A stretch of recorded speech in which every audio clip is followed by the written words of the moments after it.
Some of you might know what an Erasmus Mundus program is. Some of you might not. So we will shortly outline this concept for you. SINReM is a program shaped by multiple university partners, a consortium, so we will introduce them to you shortly afterwards. Then we come to the heart of our webinar. What is the SINReM program about? And equally important, what it's not about. Then we are very glad that two SINReM alumni will share their experiences with you today. And in the middle of the webinar, we are happy to give the floor to one of them. Then we come to the EIT, a significant label that was assigned to the SINReM program. What does this mean exactly? In the next item, also very important, how can you apply for SINReM and what should you take into account before and during the process? And we will then offer some more insight into where SINReM alumni tend to get employed. And one of the graduates will also give a testimonial about his own career so far. And we end this webinar with a Q&A session. In case certain questions you had were not answered during the webinar, we invite you to write them down in the Q&A section and we will get to them later. So, what is an Erasmus Mundus program? Actually, it's quite simple. The idea behind Erasmus Mundus is that it's a master program organized by consortia of at least 3 European partner universities. So in this case, it's Uppsala University in Sweden, TU Bergakademie Freiburg in Germany, and Ghent University in Belgium, which is the coordinating institution. Graduating from an Erasmus Mundus program means that you receive a joint diploma. So joint means signed by the rectors of all consortium partners taking part in the program. And you get your diploma by traveling Europe. What does that mean? 1 or more semesters you study at the coordinating university. So that would be Ghent. And at least 1 semester at one of the partner universities is part of your curriculum. So mobility is inherent when you choose for an Erasmus Mundus program. I now give the floor to Professor Gijs Dulin, who is the academic coordinator of the SINReM program, who will introduce you to the consortium partners of SINReM. Thank you, Leen. I'm happy to see so much interested candidates here in this session today. So indeed, I'm going to give an overview of the program. So starting with the partner universities. So we have 3 main partners from within Europe who all award the diploma.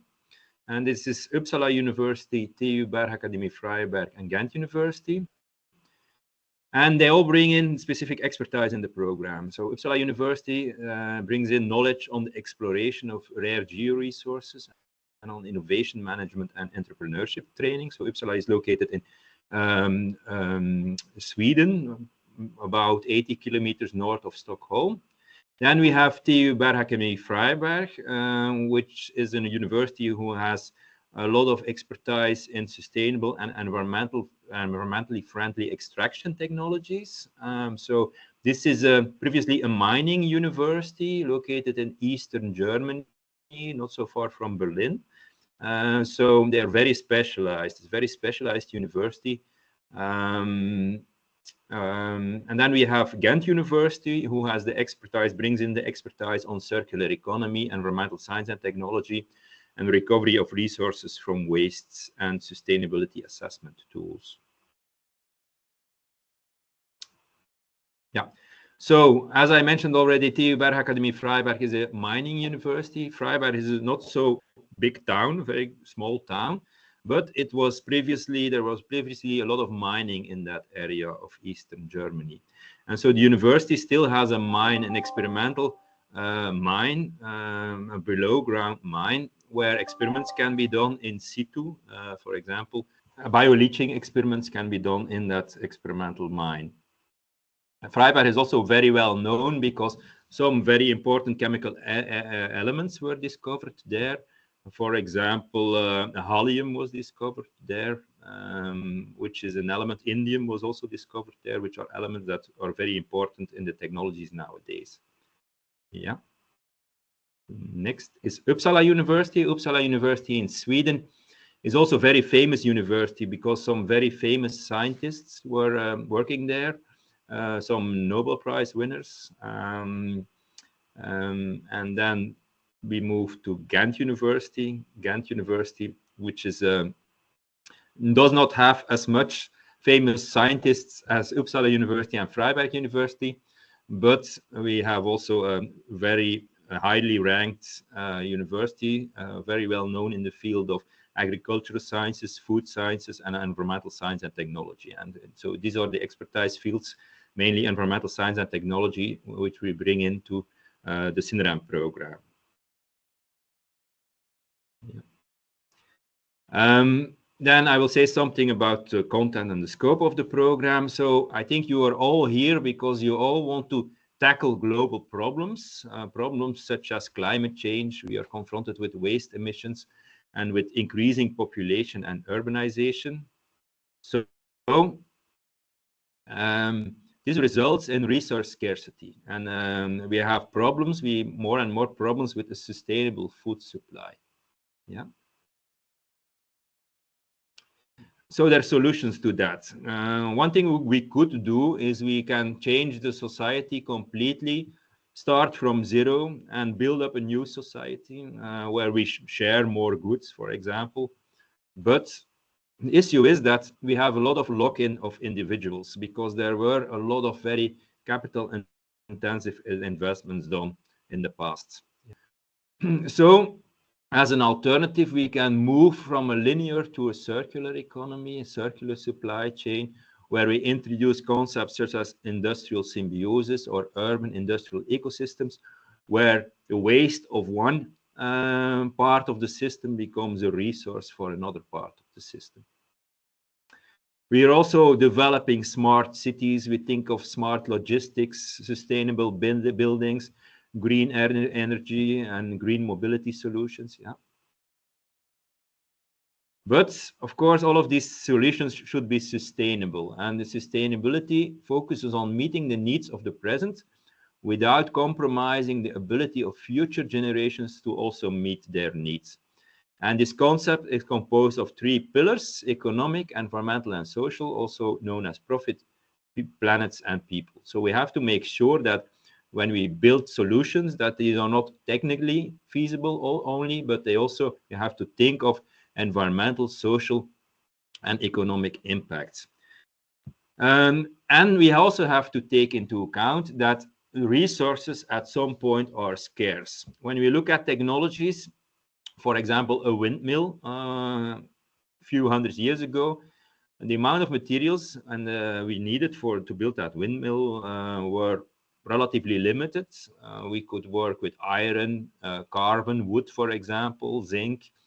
But when we look at solutions nowadays, for example, green mobility solutions, green energy solutions, we have to take into account that the amount of materials which is being used in these technologies is much higher, and there's a much higher diversity. So the materials have become much more complex, and the solutions have become much more complex. So we're using a lot of exotic materials also. And when we then look at the materials being used, we have to take into account that when you look at a particular world region, such as the European Union, for example, that for each of these materials, there is an economic importance, and this economic importance can be low or high. For example, for magnesium, the economic importance is very high because magnesium is used in a lot of lightweight materials to make cars lighter, to make planes lighter. We use a lot of magnesium, so this has a very high economic importance, this element. But you also have the supply risk for this particular region, and this is now the European Union in this graph. So, for example, for rare earth elements, the supply risk is very high because rare earth elements are supplied only or mainly through China, for example. And if China controls 95% of the supply of rare earth elements, then there is a very high risk. If China decides not to supply these materials anymore, then Europe is confronted, and also other world regions are confronted with a serious problem. So you always have a supply risk, which can be high or low, and economic importance can be high or low. And of course, if you combine a very high economic importance with a very high supply risk, then you have what we call critical raw materials for the European Union, but you can also do that exercise for other world regions. So that's why, because we have these critical raw materials, that's why Europe decided to make a network of companies, universities, and research institutes focused on a sustainable supply of these critical raw materials. And when we talk about sustainable, we mean not only economically sustainable, but also environmentally and socially sustainable. And this network is called EIT Raw Materials. And so I'm explaining this because the SINReM program is financially supported also by this EIT Raw Materials network. Yeah. So what can we do to go towards a more sustainable supply of these critical raw materials? We can explore new environments. Yeah. We can optimize processes. We can optimize extraction processes, for example. We can substitute materials. So if we have in a particular technology a material which is considered to be not so sustainable, and not sustainable can be not environmentally sustainable, not economically sustainable, or not socially sustainable, or a combination of the three, we can substitute these materials by materials which are more sustainable. And then we can also think about recycling to put the materials in the loop. So if we have e-waste, for example, we can recycle that e-waste to reuse the materials which are inside these wastes, which also reduces the waste emissions, of course. And that's how the program, SINReM program, is actually built. So you see that the program is built around this raw materials value chain, with expertise from Uppsala being brought in on exploration. Then we have expertise from Freiberg being brought in on the optimization of the processes. And then Ghent mainly brings in substitution and sustainable materials and recycling technologies. Yeah. To develop these sustainable solutions, we realize that we need to train T-shaped professionals. What does that mean?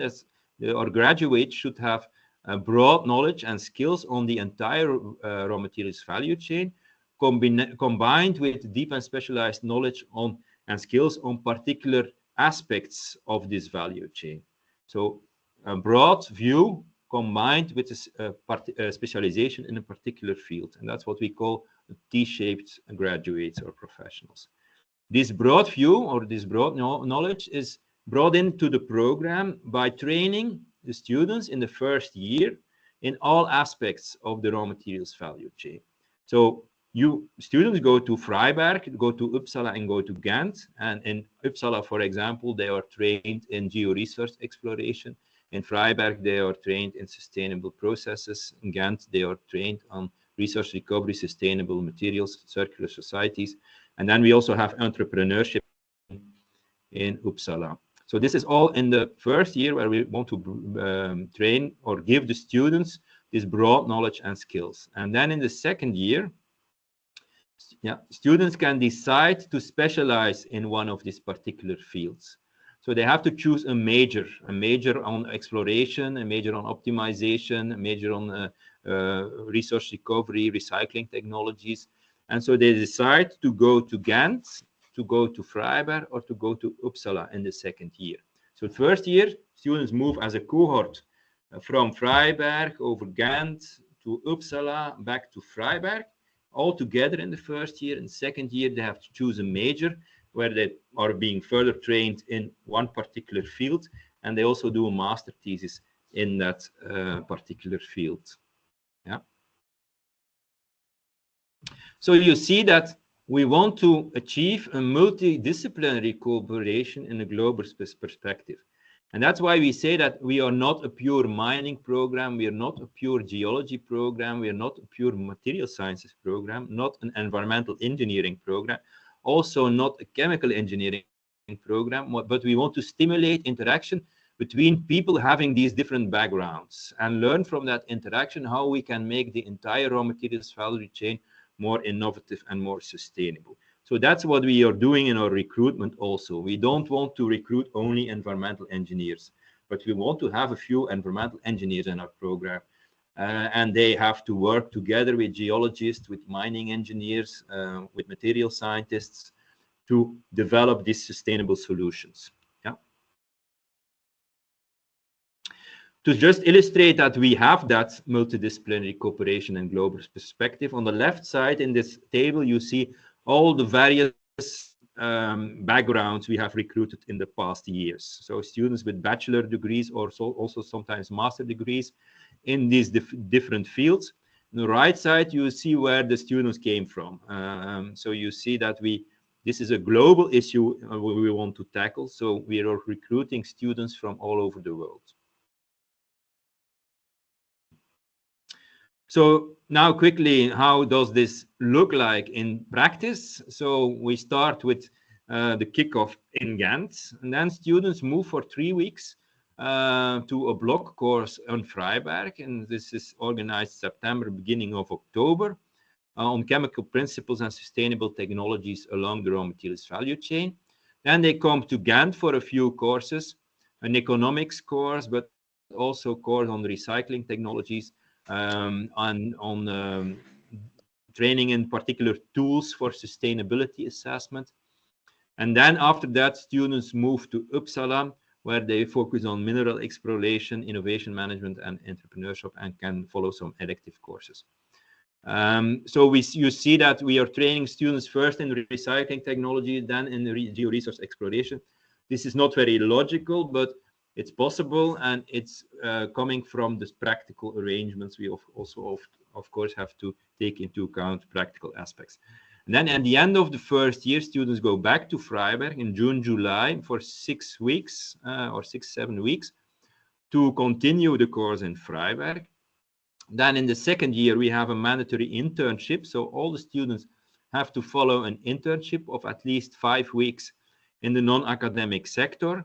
It's mandatory. So this is also an asset of the program.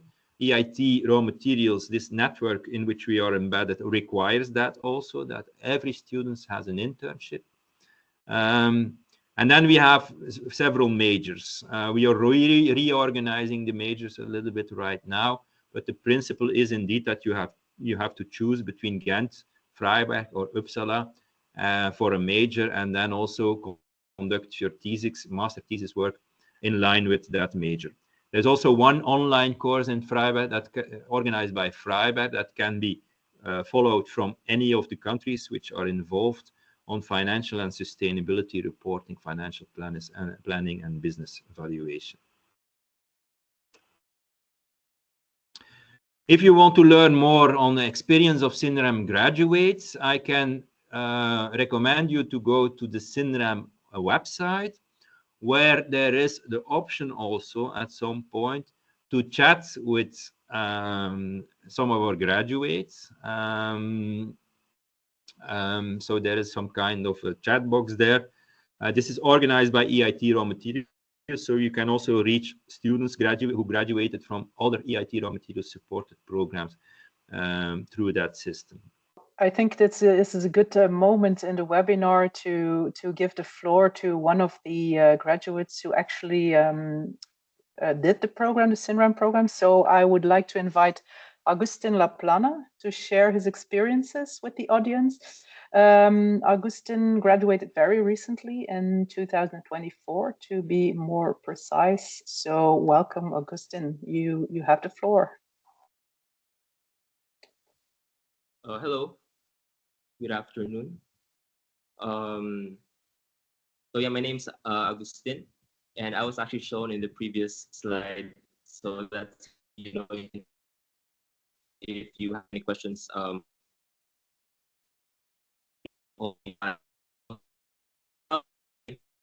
testimonial, just to explain that I initially wanted to do SINReM in 2020, but because of COVID, I postponed this to 2022. And the reason was that I've always wanted to do a master's abroad, basically to broaden my horizons, and mainly because the field of recycling and sustainability is not so well developed in my country, which is the Philippines. The program, SINReM, really expanded on my background in metallurgical engineering, and it allowed me to study the entire raw material value chain and also highlighted things beyond the technical, chemistry, and engineering side. So as Professor Ches mentioned, it basically sheds light on economic, social, and environmental aspects of sustainability, as well as innovation and entrepreneurship. And basically, you get to develop yourself into a T-shaped individual.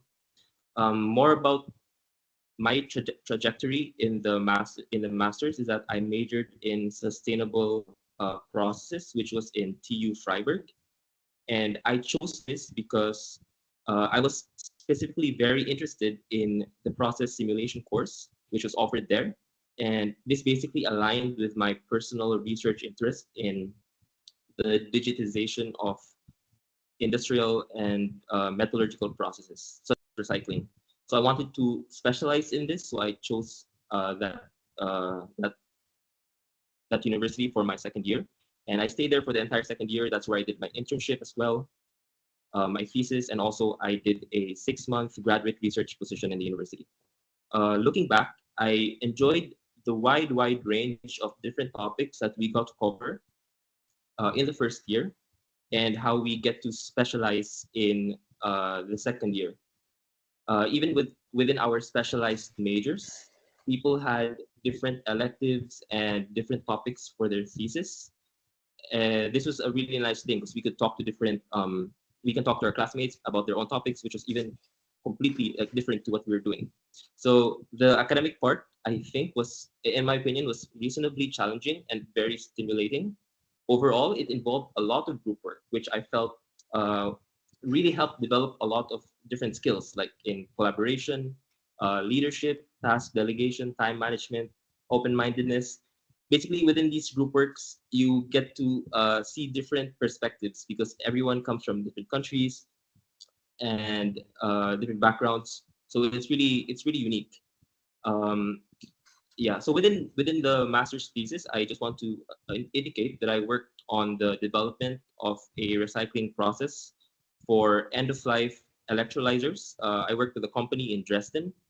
Specifically, I got the opportunity to conduct experiments on leaching, and I compared my experimental results to simulations of these processes using different software, such as OLI, which is a software for hydrometallurgy, and I also use HSC, which is a process simulation software. Yeah, and so as mentioned, I graduated last September, and immediately I just took a short break, and now I'm applying for different positions in Europe. I'm looking at either a consultancy type of position or going to do a PhD. So I'm applying to both as of now. Mainly this because I feel like I want to work on different projects and keep on gaining experience. I guess it's just preference. So right now, that's where I'm at, and that's my experience testimonial in short. Thank you. Thank you so much, Augustin, for your inspiring testimonial. Of course, we wish you the best of luck in finding your way with the SINReM diploma. And I think such an inside perspective is of great value for future students. So thank you very much. Let's move on now to the EIT part with Professor Dulin again. Okay, thank you. So what I briefly want to introduce now is the EIT label, which we have for the program. So as I mentioned already, the program is supported by EIT Raw Materials, a large innovation network on, in this particular case, raw materials. And because the program has added some specific learning outcomes, it can have an EIT label, which is a quality seal awarded to programs that excel in shaping a new generation of students into game changers and innovators with an entrepreneurial mindset. So this means we have our classical set of knowledge and research skills and competencies from the program, but we also include a number of EIT overarching learning outcomes, which is entrepreneurship skills, innovation skills, creativity skills, intercultural skills, competencies on making value judgments and sustainability competences, and leadership skills and competences. Because we have them all in our program taken into account, we have this EIT quality label. Yeah, this means that when you have you get your diploma, you get a certificate on top of EIT, of the European Institute for Innovation and Technology. So this EIT raw materials network, then, that's a pan-European partner network. It's the largest community in the world in the field of raw materials. We have over 300 partners from industry, academia, and research. From 22 European countries, 60 locations across Europe. We have EIT Raw Materials has hubs, and the headquarters are in Berlin. So we are embedded, our program is embedded in that network next to a few other master programs. So there are around, I don't know exactly, around 10 master programs who have this EIT label within EIT Raw Materials. What does that mean as a student? So you are also embedded in the EIT Raw Materials network. So you can participate, for example, in the EIT Raw Materials Summit, which is organized every year. There are also entrepreneurship and innovation programs within that network. For example, it's called Lab to Market. There's a challenge-based learning activity, which is called RACE. You get your digital certificate, as I already mentioned, when you graduate, this EIT label. And you also, if you graduate, you will become part of the EIT Raw Materials alumni network. So you become part of a large network on sustainable raw materials management. Yeah. So as a student, you can participate also in all of these activities. Some of these activities are embedded in some way in the curriculum, but you can also participate outside your curriculum. Yeah. Thank you. Then we now move on to the application procedure. In case you are interested to submit an application file for SINReM, let's have a look at it. We start with some information that is important before you start your application. So first of all, to be eligible for SINReM, it is important that you meet all of the following academic requirements. So you should hold a bachelor degree in a discipline closely related to the SINReM scope. You can find examples on the website what this can mean, but for instance, it can be interesting if you have a bachelor's diploma in chemical engineering, chemistry, environmental science, or environmental engineering, geology, geophysics, mining engineering, mineralogy, material science, biotechnology, and so on. So, so this is the first one. Of course, it's important too that you have a strong background in science. So here we're talking about physics and/or mathematics, and of course, a lot of chemistry in the first place. And that you have completed your previous degrees with very good or excellent grades. That's also an important requirement. In case of doubt, does my diploma fit for SINReM or not? You can always direct your question to the general address applications.itc@ugent.be. There's a whole applications team behind the address who will be very happy to help you with any question regarding your application for that matter. And important to note as well is that applying in your last bachelor year is possible. So you don't need to have finished your bachelor degree already. You can hand in another document stating that you will graduate at the end of the year. Apart from the academic requirements, there are also some language requirements to check. So for EU and EEA, so economic area, European Economic Area, and some 30 other countries, language of instruction is accepted. So if you as a student can deliver a certificate issued and signed by your previous university stating that you had your education in English for a certain amount of credits, that can count as the checking of the requirement.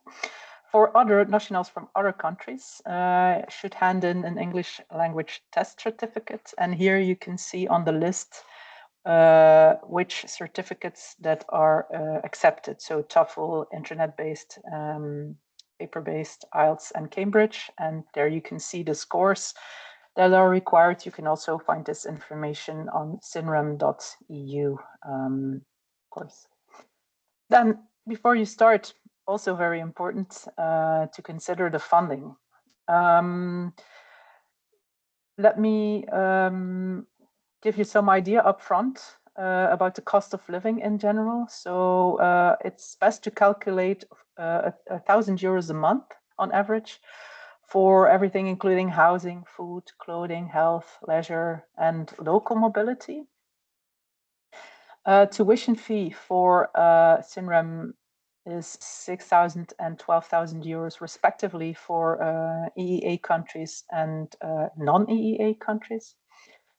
And then also consider international travel costs. So too, if you start your studies to Europe and afterwards, but also the moving within Europe is a cost that it's good that you take it into account.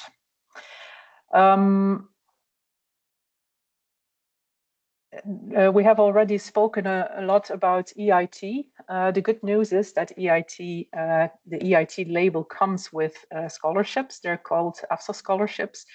And students from all nationalities can apply for these scholarships. It's important to say or to state that they're only partial.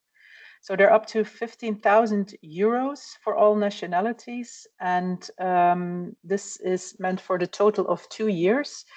It's important to state as well that they don't come from the first months of your studies. So they will be awarded between March and December of 2026. In this case, if you start your studies in September 2025, then there will be 10 times an allowance of 1,500 euros per month between March and December.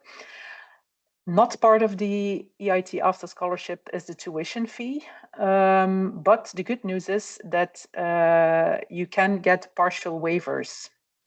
Nationals from EEA and Switzerland can get partial waivers down to 2,000 euros a year, so coming from 6,000.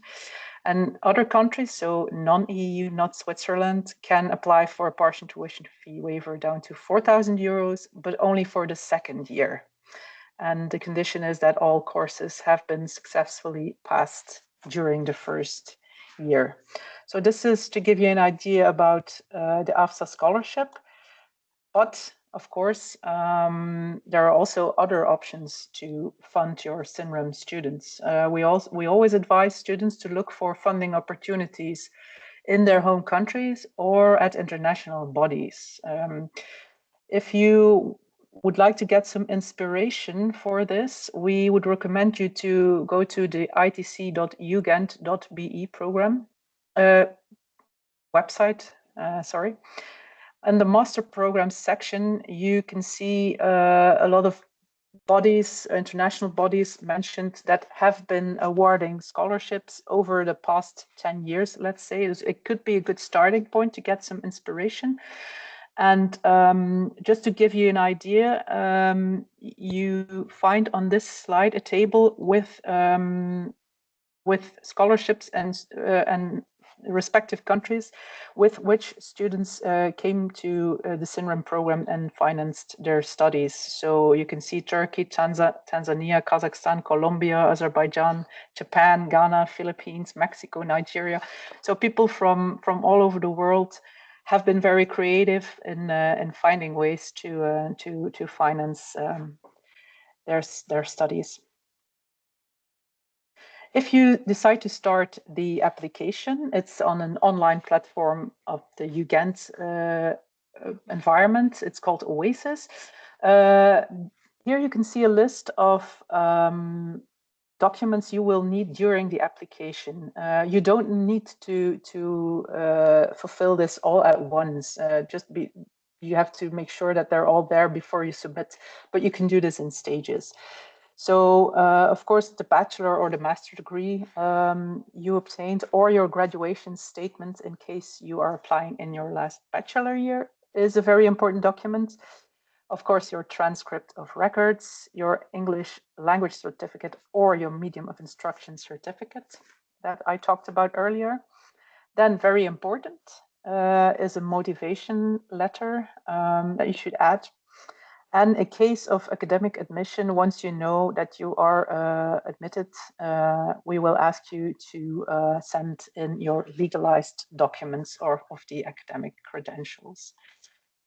The application deadlines, then, you can find them here. It's the end of February for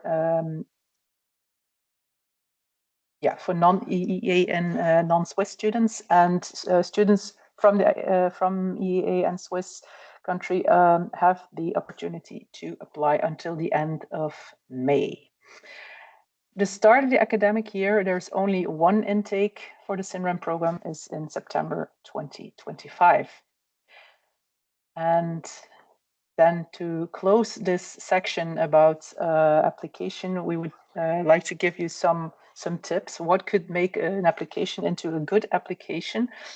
We would advise you to really show insight in the content and the approach and the focus of the program. If you write a motivation letter, it's good to take this, to keep this at the back of your head. Also to show keen interest in entrepreneurship. As Professor Dulang explained, it's a very important focus of the EIT, so it's important we can find it back in your motivation. It's good to include previous work experience, additional training and internships if you already have any.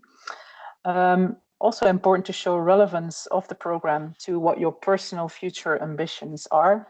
And just to close this off, we would recommend the sooner you hand in the application, the better it would be. Okay, then I now give the floor back to Professor Dulin, who will say a few words about career paths of the SINReM alumni. Yes, thank you. Something I want to emphasize is that graduates of SINReM are highly attractive for employers because we have very close links between education, research, and innovation, because we are part of this EIT raw materials network, and we have the EIT label. These close links are very important. So you will see that a significant part of the study time is dedicated to innovation management and entrepreneurship skills. We also work a lot on creative and multidisciplinary thinking, and we also have active involvement of the non-academic partners in the supervision, mainly in two, also in the regular courses, but also in the master thesis, because every master thesis should be co-supervised by somebody from outside academia. So this is mandatory for the EIT label. And we also have a mandatory internship. So you see that there's very close relations with non-academic partners in the program. And then, of course, this helps when in the future career. Yeah. We also have these T-shaped professionals who have a holistic view on research management. This is also very much appreciated by employers. And we see that all of the graduates have built up after graduation very strong network within and outside academia, for example, by participating in the activities organized by EIT raw materials, through the internship, and through studying in 3 European universities. And very interesting is also that all our graduates have skills to assess sustainability of products, processes, and services. For example, they are trained in life cycle assessment tools, And these are skills which are very much sought for also in the industry and outside academia right now. So we have sustainability training, sustainability experts, and that's very much appreciated right now. Mhm.